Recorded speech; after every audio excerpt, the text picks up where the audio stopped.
Today is a big day.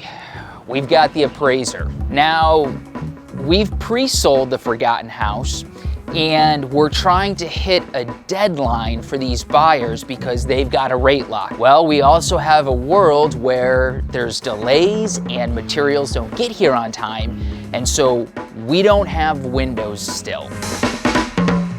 Because my windows aren't in, I haven't been able to complete the trim work yet. Then I still have to have a painter come in. As soon as these windows go in, they get framed out, they get trimmed out, we can then take our counter, put in the backsplash. But right now we just look like we have an unfinished kitchen. Appliances are always the last thing to go in, faucets the last thing to go in.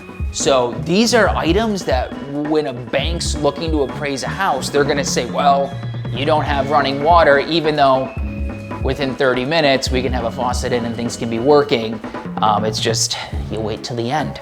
An appraisal is something that a bank does to verify a home is worth what they're going to lend against it. In the scenario here, the purchase price is $1.75 million. So say you're gonna put down $200,000 on $1.75 million. The bank, if it appraises at 1.75, agrees they're going to loan $1.55 million for that.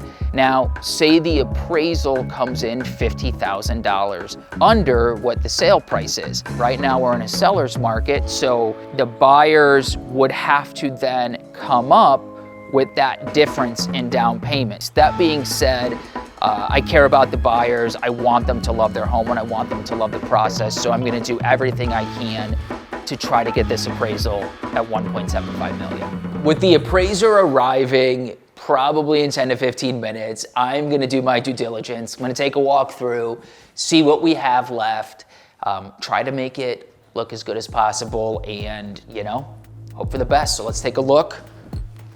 All the pocket doors, trim, everything's been painted. We're ready to put the closets in, which we picked up yesterday. It's great. We've got our plumbing crew here. They're finishing up putting in the trim kits for the showers, the faucets, the toilets, which is great.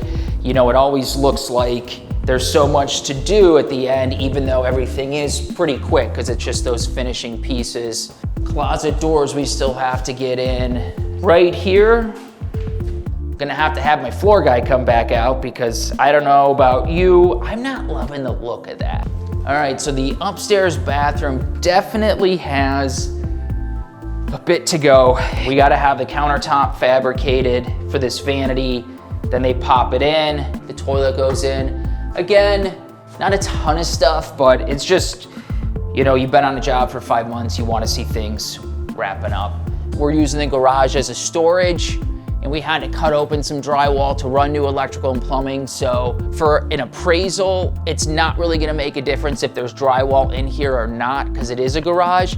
It's just more so of us wanting to deliver that really finished, crisp looking product. So, this room doesn't stress me out too much. Bulk of the work is done, but it doesn't look like a finished product yet. And what's tough is we're really boiling down to the difference of about 3 weeks. Unfortunately, when you have a rate lock, you have a rate lock, and that's going to expire for the buyers. My largest mistake was saying I could build a house in 90 days when I had 90% of the product here. So I think moving forward, unless all of my product is on site and I can control those time frames and those variables, I would not make the statement I can do something like this again. And that is my largest takeaway. And it's, this is a new process for me. I've never pre-sold something before. I'm honored to be doing it because it means I'm reaching a level of my career where people are noticing my work.